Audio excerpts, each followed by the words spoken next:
Indiana wins the national championship. Who from the SEC could be the next Indiana?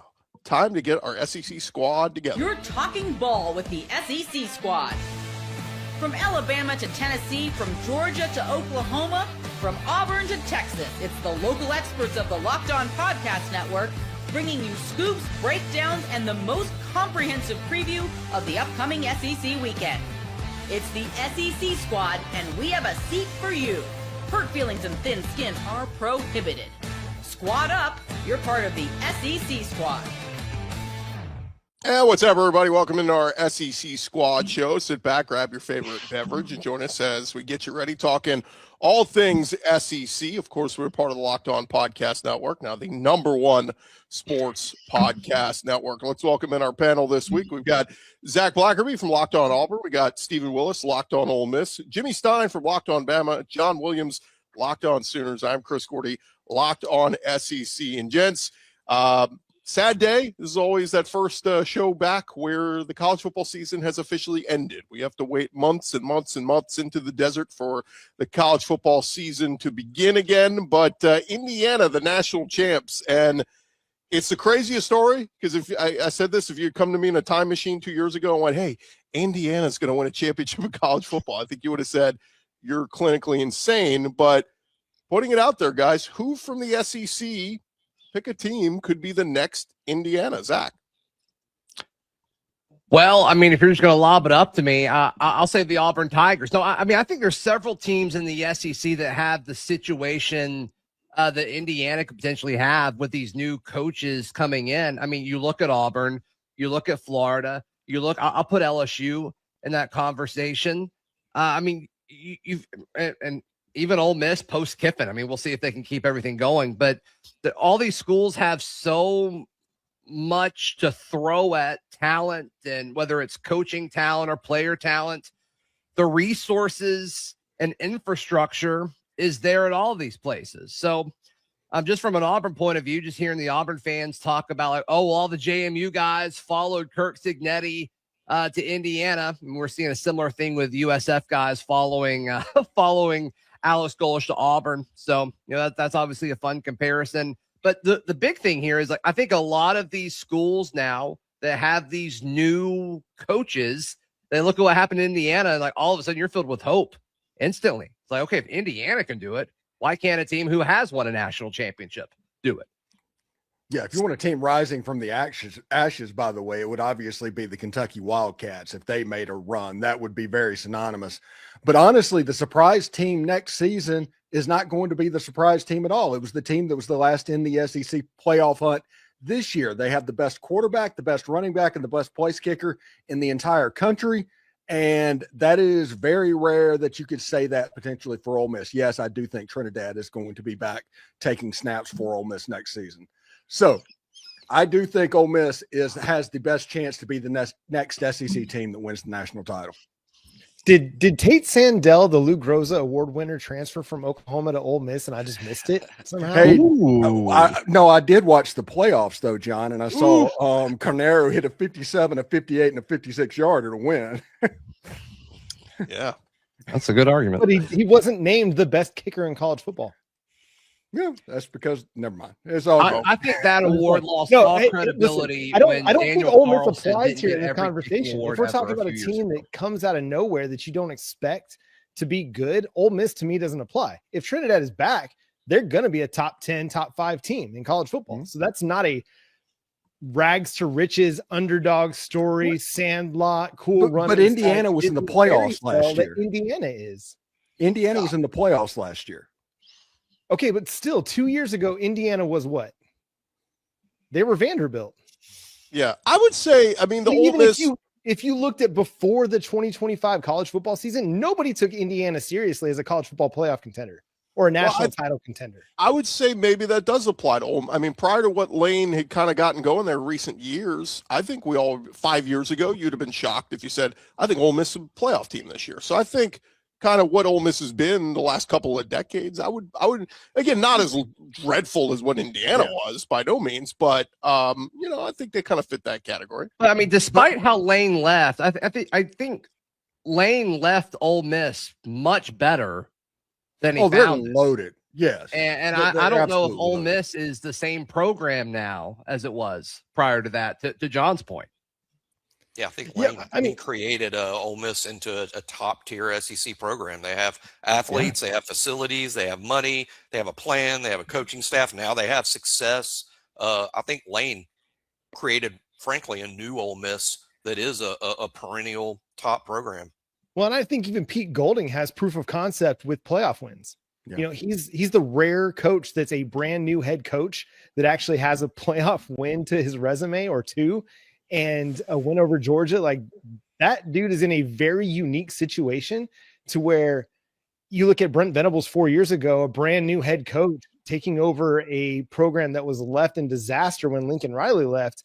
Like, Pete Golding actually is in a pretty golden situation. Sorry. I would just say be careful with the transitive property there. Like, we got to see Golding coach a full regular season as a head coach, because I could make an argument and go, well, Lincoln Riley's got playoff wins, so clearly he's going to have great success at USC. He hasn't made the playoffs, but he doesn't. At USC. So, you know, again, we'll see. Time will tell on Golding. Yeah, I just think like is most analogous to Indiana in the SEC. Like, what SEC team, like Steven said, I think Kentucky is the most analogous to Indiana. And under Will Stein, they have attacked the portal.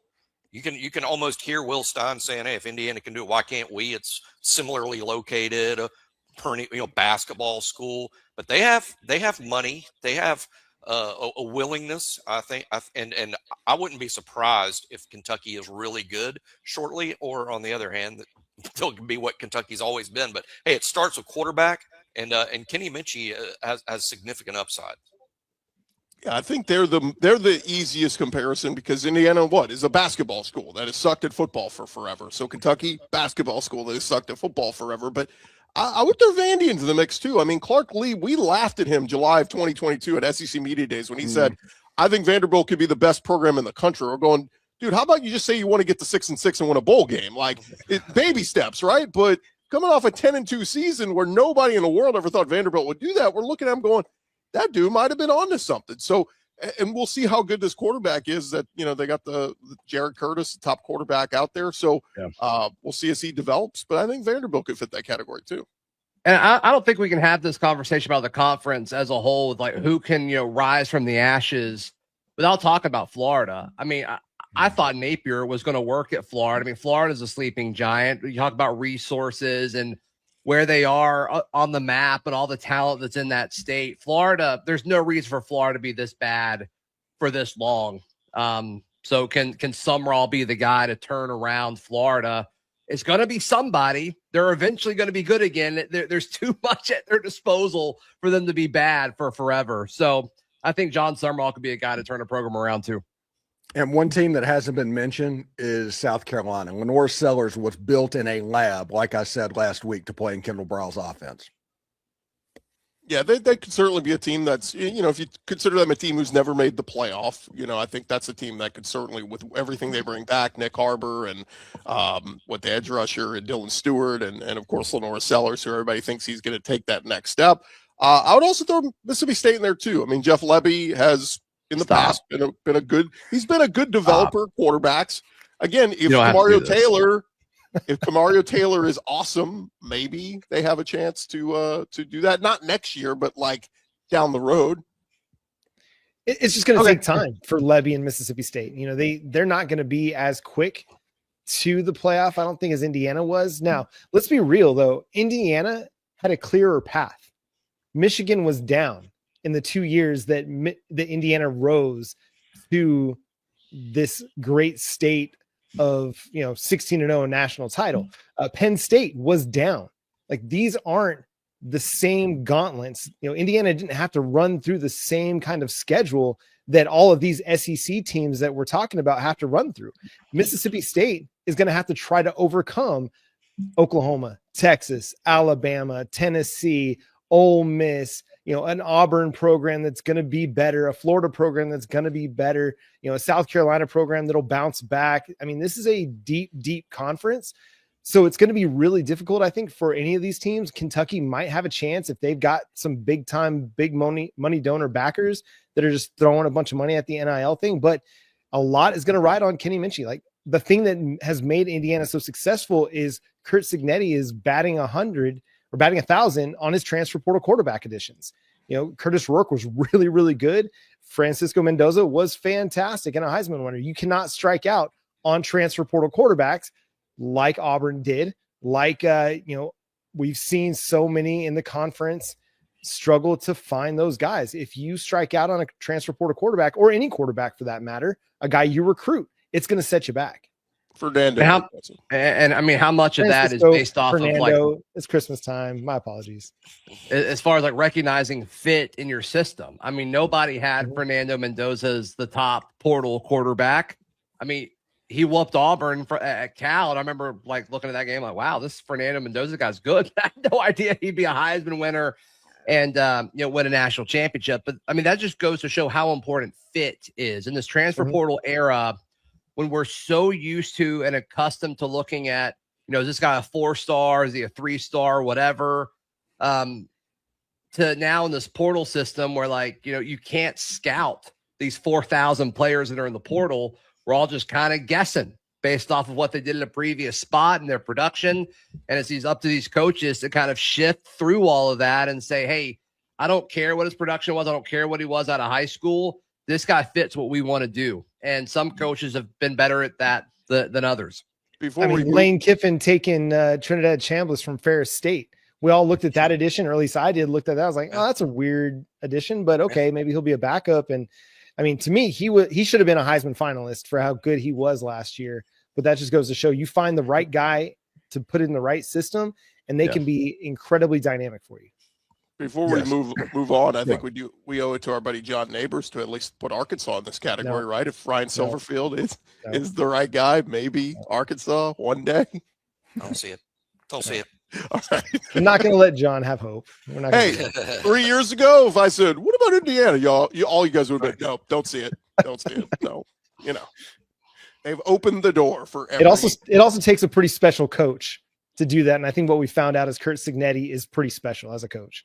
Yeah, I mean, even at James Madison, he was great, but was anybody running to, we'll see. Well, even when James Madison was FCS, he was getting to the championship game. He's won everywhere he's been. People just aren't chasing 60-something-year-old head coaches in college football. That I think some of it's an age factor. He was a little bit overlooked because he's of an older demographic, and these programs are looking for somebody that they can have for 10, 15, 20 years. It's been pretty rare in the history of college football that a new coach arrives on the scene that captures everyone's imagination, and he's a new name to everybody, and he's 64. Yeah. You don't often see that happen in the sport or any sport. When we return, guys, we talked a little bit on the transfer portal. I want to show you the latest rankings on the highest ranked player in the portal at all the SEC schools. We'll touch on that when we return. SEC Squad, talking more ball next. Hey, but first, guys, want to remind you about our friends over at TurboTax. Tax season doesn't have to take over your life, and this year, TurboTax is making it easier than ever to just hand things over and move on with your day. With TurboTax Full Service, you can have your taxes done for you by a trusted local expert, start to finish, without the stress or the guesswork. Don't be like Zach Blackerby where you're trying to do it on your own. Try to figure out all those forms on your own. It can be confusing. Meet with a local TurboTax expert in person or connect online. They'll handle everything from your W-2s to self-employed forms. They'll work to get you every deduction. You can upload your documents, go about your day, and get updates right in the TurboTax app. It is a huge time saver and gives you real peace of mind knowing an expert is handling it. For a limited time, you can have your taxes done by a local TurboTax expert for just $150 all in. If a TurboTax expert didn't file for you last year, just file by February 28th. Take taxes off your plate and get back to your life. Visit TurboTax.com/local to book your appointment today.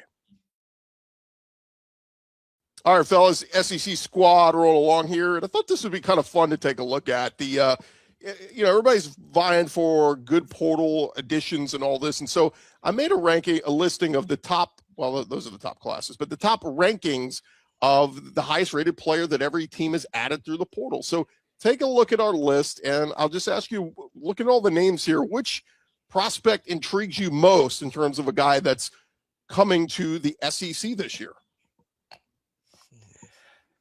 Well, he's not coming to the SEC, but Deuce Knight going to Ole Miss, I think, is fascinating. I mean, obviously, the Trinidad Chambers aspect of this throws in another wrinkle, and I think that would be the best case for Deuce and for Ole Miss. But let's assume just for a second that Deuce Knight has to be the guy. I mean, that's the million-dollar question of, is he ready? Is he ready to go? Small sample size. We saw him look really good against Mercer at Auburn, obviously, last year. What does it look like in a new system and a new situation?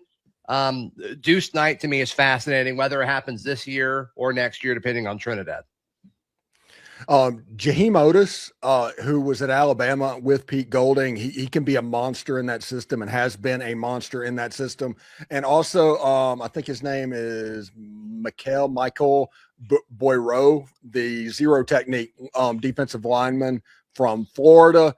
Whenever you're getting the big boys in the middle, you're obviously spending money. Those are the two that I'm most excited. Deuce Knight, obviously, I am looking forward to a situation to where he is like learning under Trinidad how to actually play the position and all of that stuff. And the wide receiver, Jonte Cook, who was one of the better players at the Under Armour All-American game I've ever seen with my own two eyes. He hasn't worked out before. He has an unbelievably high ceiling, but he has to hit it. Those are the players that I'm probably most excited about. Yeah, for me, it's Austin Simmons at Missouri. I think is really interesting. You know, Missouri had a pretty good quarterback this year before Bo Perbula got hurt, but Austin Simmons was really impressive at Ole Miss. I think Trinidad Chambers and his success sort of overshadowed how impressive Austin Simmons was early before his injury. But I think Austin Simmons at Missouri is certainly interesting. Sam Leavitt at LSU, of course, is interesting. All the quarterbacks seemingly have played for Lane Kiffin have exploded on the scene. Sam Leavitt, a really impressive redshirt freshman year, not so good this past year, though affected by injury. But how good will Sam Leavitt be at LSU? Lane Kiffin seems to have the Midas touch with quarterbacks recently. I think what is fascinating is Texas just bringing in two running backs that could both be bell cow guys. And, Hollywood Smothers and Raleek Brown. I would have liked for Oklahoma to go after either of those guys to add to what they have is a pretty young running back room, and they got both of them. So I'll be really curious how that plays out because you only got so many footballs to hand off, and both those guys are dynamic, pass catchers out of the backfield as well. How is, Steve Sarkisian going to use those guys? It's going to be really fascinating to watch. But to me, the other one is just the Cam Coleman edition. I think you get Cam Coleman and Ryan Wingo together. And I know this is an Oklahoma guy giving Texas way too much praise, and I hate to do it, but they're big time additions. And it's going to be a test for everybody in every secondary in the SEC to try and figure out how to cover both of those guys. Just to vent for a slight second here. I mean, you think about how bad Auburn's offense was last season. And Deuce Knight, the highest rated guy for Ole Miss. Cam Coleman, the highest rated guy for Texas of all places. Sorry. And then Eric Singleton, the highest rated guy for Florida coming in. It's just goodness gracious what could have been if you had any sort of offensive coaching. Unbelievable. Yeah, it's almost like they had a bad coach with a bad offense. Another thing, Byron Brown not being ranked as high as Deuce Knight is crazy. Like, that is absurd. But whatever. I agree with that. Byron's too. He's far more. I know Deuce has a ton of upside, and we saw what he did against Mercer. But Byron Brown's been doing it for multiple seasons against Power 4 teams, not just the Group of 5 teams. I think I'm with Zach. That's nuts. I mean, some of these rankings are fun to look at, but they're also a little bit flawed because they take into account too much of what they were as a high school prospect, as opposed to what they are now. Like, I don't care that a senior was a 4-star prospect out of high school. That doesn't matter anymore. Tell me what he's done in college. It's just impossible though, because not everybody's production it should be weighted the same. It shouldn't. And with these high school rankings, I mean, these guys have been charted and scouted for years. I mean, Jimmy, I'm sure you can speak super well to that. Like this guy's a 3-star for forever, then he gets his 4-star, and that's a big deal. Like, you just have so much information about these guys. And then we're having to rank, 4,000 players in the span of like 2 weeks. It's impossible. We just got to guess. Two people. Yeah. Like, it's basically like ranking for the transfer portal is like PFF grades. There's just not enough people to do it. There's some context there that's useful, but like it's not doctrine for sure. Yeah, what we do in the industry in terms of a recruiting cycle, a recruiting class, you're talking about 14, 15 months of ranking those kids and the all-star games, and the commitments come out sort of slow.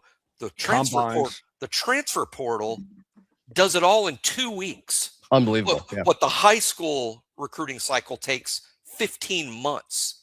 And that's why it's just around the clock news, impossible to rank these guys. It's just so much, so fast. The only other one I'll point out on that list that I really liked, Chaz Coleman going to Tennessee. Jim Knowles taking over as DC at Tennessee. That really intrigues me because there's been the staple that it takes him a little over a year to settle in at a new spot and really get the defense going, but he's bringing a bunch of his guys from Penn State with him. So you got to think there's going to be some continuity there, but really intrigued by that because we know Heupel's always got the offense. We don't even know who their quarterback is right now in Tennessee, but you feel pretty good. The offense is going to be fine, but if the defense gets to like really, really good level, watch out for Tennessee next year. Interesting quarterback situation too. I guess they're likely going with the young guy, George McIntyre, certainly a highly regarded high school quarterback, but and they took a few swings in the portal, but they seem comfortable with McIntyre. Yeah. Any other thoughts on this, guys, before we move on? Oh, by the way, Zach, we created this graphic for you last week, Chris Marler, so feel free to use that however you see fit. We got a lot of them. Look, I think some of those South Florida guys are going to be impactful in the SEC. I really do. I mean, Byron Brown, Keyshawn Singleton, there's going to be some studs, I think, from South Florida. I mean, there's proof of concept from Kurt Cignetti about, hey, you bring guys that fit your system that have the same mentality. There's a chance that you can have a lot of success. I mean, we'll see if it happens for Auburn, but it worked for Indiana. They beat Florida. They won as many. They can go into that locker room and look at the guys who are returning and say, we won as many SEC games last year as you did, which makes me want to cry. But here we are. By the way, before Gordy goes to break everything, I do want to say props to Mississippi State. They've actually had a very good portal cycle that went through this time. You look at it, Jeff Levy's doing some work. They're not getting credit for it yet, and I know I'm the Ole Miss guy, but they're doing some work right now. Gordy just picked him to win the SEC last segment. What do you mean? I did not. Jeff Levy was key to Oklahoma's portal success and NIL stuff before he left for Mississippi State. So it's no shock to me that he's having success on that front. Yeah, 34th of all college football. I think that's pretty good. Again, these are subjective rankings, but just pretty cool to have every SEC team in the top 40 basically of portal rankings. So tells you where college football is moving now. It ain't all about just recruiting. It's about portal and, hey, do you have the right quarterback? When we return, looking ahead, never too early to look ahead. The folks at On 3, they gave you the way too early top 25 for 2026. We'll touch on that next.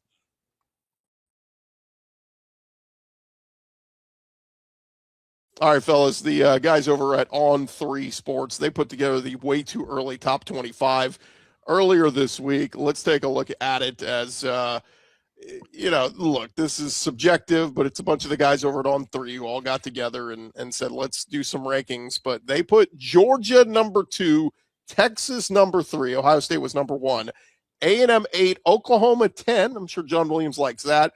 LSU under Lane Kiffin 12, Ole Miss all the way down at 15. They must think Trinidad's not coming back. Yeah, Jimmy Stein's Bama at 17. I don't think we've seen Bama that low in the preseason in a long time.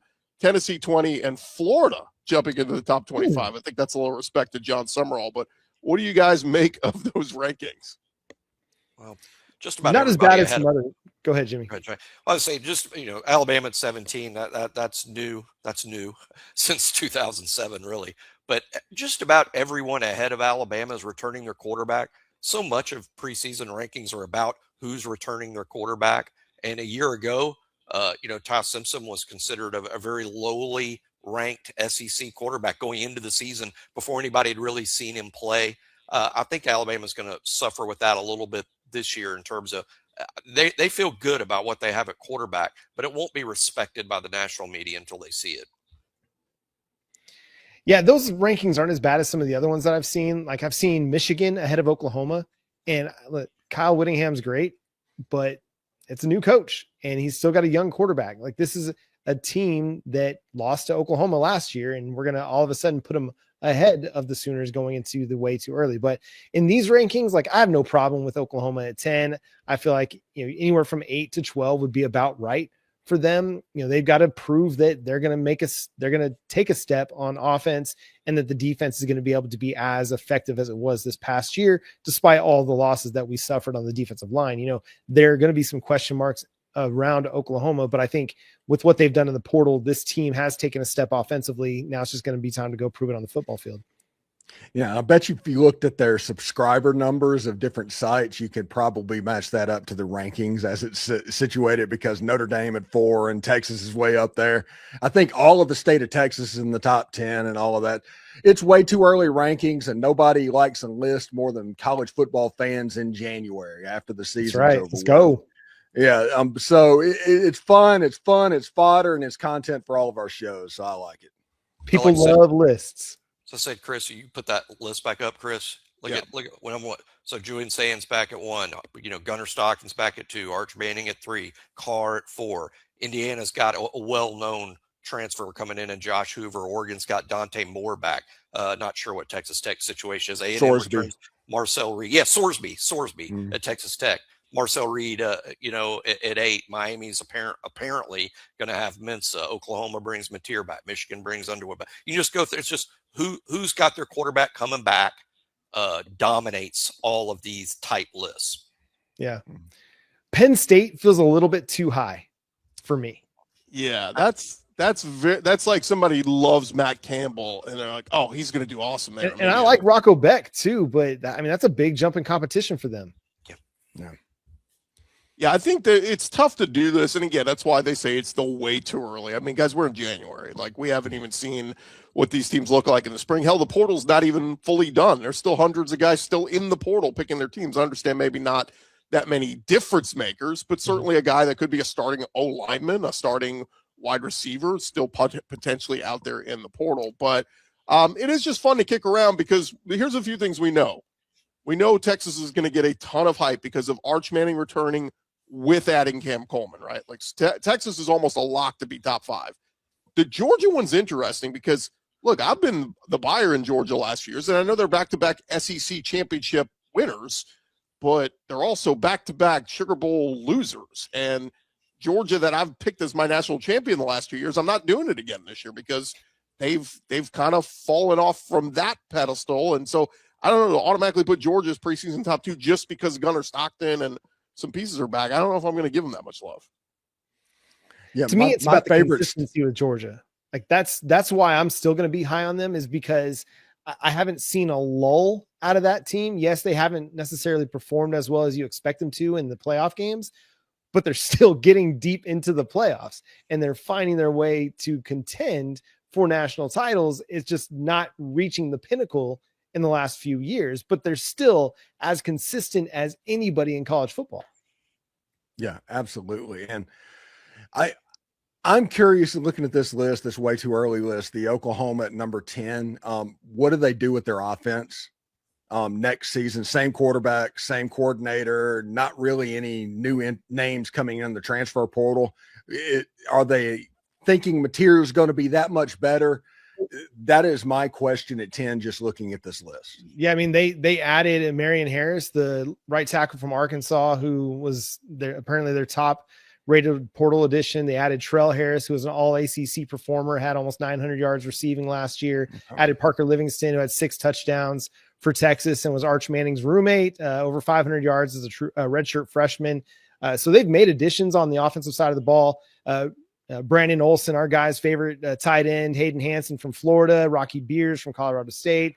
They've really been aggressive, upgrading the offense and attacking needs so that, hey, listen, even though we lost some guys on the defense, our offense is about to take a step. So the defense isn't having to carry us every single week like it had to in 2025. So no, they've been aggressive to try and get John Mateer some weapons. And I think they've been really successful at finding not just guys that can play, but a variety of types of guys that can play.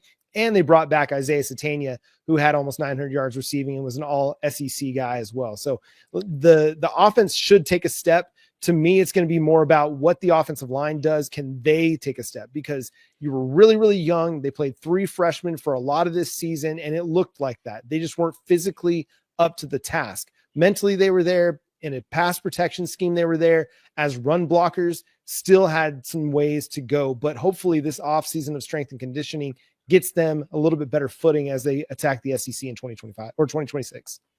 Can I give you all the one I would flip out of here and put in? I would trade Florida for South Carolina. I think Lenora Sellers. I think that should be maybe 24-25, but I would maybe sneak in South Carolina into a preseason top 25 just because I think what a difference Kendall Briles will make with that offense. May regret saying that. Oh, and Christian Clark, the freshman running back from Texas that Longhorn fans loved. He's now at South Carolina. He rushed for 100 yards in the bowl game against Michigan. Yeah. I think that's fair. I mean, South Carolina was one of those teams that was just cursed by injuries this year and didn't really have a chance. Like Lenora Sellers, as good as he is, didn't have a chance because there was no offensive line to block for him. So if they have any kind of injury, good luck. They're going to be a bounce back team flirting with 8, 9, 10 wins. I don't think that they should be considered as highly as they were going into 2025, but they're going to be a team that's going to create some problems for some of these SEC teams, and they'll perform well in non-conference, and they've got one of the better quarterbacks in college football. So the's a chance, man. I don't think that's out of the question. They improved that O-line too. They got a lot of big portal pieces that they added. All right, fellas, as we wrap up, I want to thank our listeners for making us your first listen of the day. Thank you for making Locked On the #1 sports podcast network. If you haven't already, go check out our new Everydayer Club. We're talking access to your favorite Locked On show, ad-free audio feed for Locked On, and then also an invite to the members-only Locked On Everydayer Club Discord server where you can chat with us and ask any SEC questions you might have. It's $5 a month or $50 for the whole year at the LockedOnPodcast.com/Everydayer to learn more. For Zach Blackerby, Stephen Willis, Jimmy Stein, John Williams, I am Chris Gordy. This has been our Locked On SEC Squad Show. Talk to you guys next week.